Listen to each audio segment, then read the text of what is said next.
Vous pensez que cet objet vous protège, que c'est votre meilleur allié contre la blessure.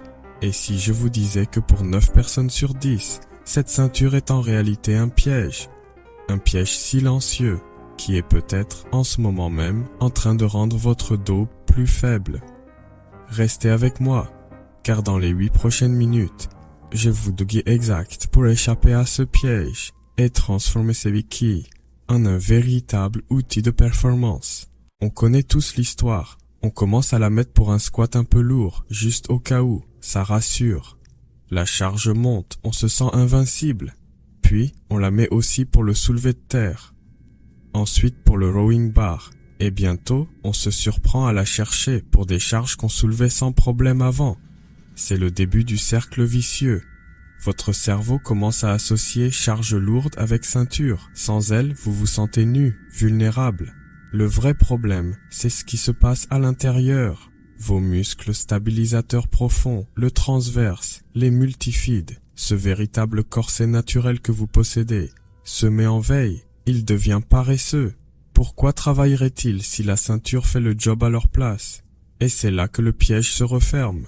Plus vous portez la ceinture, moins votre gainage naturel est efficace, et plus vous avez l'impression d'avoir besoin de la ceinture.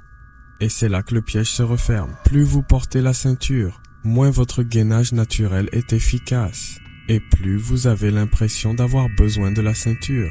Vous ne construisez plus de la force. Vous masquez une faiblesse qui grandit de jour en jour. Mais aujourd'hui, on brise ce cercle. Voici votre plan d'action en 3 étapes claires pour vous libérer et construire un dos incassable. Texte à l'écran. Étape 1. Premièrement, nous devons savoir où vous en êtes. Voici un test simple. La prochaine fois que vous vous échauffez, faites vos séries de montée en charge sans ceinture. Notez précisément à quelle charge et sur quel exercice le besoin psychologique de la mettre apparaît. Soyez brutalement honnête. Est-ce à 80% de votre max, 60% ou même dès la première barre à vide? Cet audit est votre point de départ. Ce n'est pas un jugement, c'est une donnée. Deuxièmement, on ne jette pas la ceinture à la poubelle. On va la réutiliser intelligemment. Le protocole est simple. Pendant les 4 prochaines semaines, vous n'avez le droit d'utiliser la ceinture que pour vos séries de travail les plus lourdes, c'est-à-dire au-delà de 85% de votre 1RM, et uniquement pour 1 ou 2 exercices clés par séance, comme le squat ou le deadlift. Pour tout le reste, l'échauffement, les séries d'assistance, les machines, c'est interdit. Le but est de réapprendre à votre corps à gainer naturellement sur 90% de votre entraînement. Texte à l'écran. Étape 3. Les 3 exercices. Et troisièmement, l'étape la plus importante. Pendant qu'on réduit la dépendance, on construit activement notre armure intérieure. Voici 3 exercices à intégrer 2 à 3 fois par semaine. Exercice 1. Le dead bug, l'insecte mort. Ça a l'air simple, mais c'est redoutable pour le transverse. On se concentre sur une respiration profonde et on garde le bas du dos collé au sol. 3 séries de 45 secondes. Ça a l'air simple, mais c'est redoutable pour le transverse. On se concentre sur une respiration profonde et on garde le bas du dos collé au sol. 3 séries de 45 secondes. Exercice 2. Le farmer's walk, la marche du fermier. Unilatéral de préférence. Unilatéral de préférence. Prenez un poids lourd dans une seule main et marchez droit sans vous pencher. Votre corps entier doit se gainer pour résister. 3 séries de 30 mètres par côté. Prenez un poids lourd dans une seule main et marchez droit sans vous pencher. Votre corps entier doit se gainer pour résister. 3 séries de 30 mètres par côté. Exercice 3. Le bird dog. À genoux, on tend bras et jambes opposés. À genoux, on tend bras et jambes opposés. Le but n'est pas la hauteur, mais la stabilité du bassin. Imaginez un verre d'eau posé sur votre dos. 3 séries de 12 répétitions lentes par côté. Le but n'est pas la hauteur, mais la stabilité du bassin. Imaginez un verre d'eau posé sur votre dos.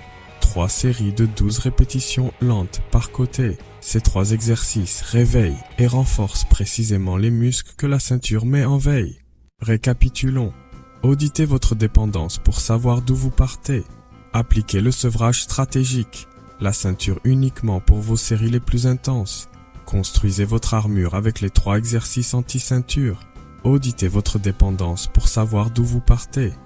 Appliquez le sevrage stratégique, la ceinture uniquement pour vos séries les plus intenses. Construisez votre armure avec les 3 exercices anti-ceinture en 30 jours, en suivant ce plan. Vous ne verrez plus cette ceinture comme une nécessité, mais comme ce qu'elle aurait toujours dû être.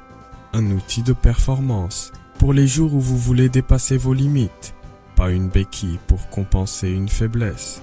En 30 jours, en suivant ce plan, vous ne verrez plus cette ceinture comme une nécessité, mais comme ce qu'elle aurait toujours dû être. Un outil de performance pour les jours où vous voulez dépasser vos limites, pas une béquille pour compenser une faiblesse.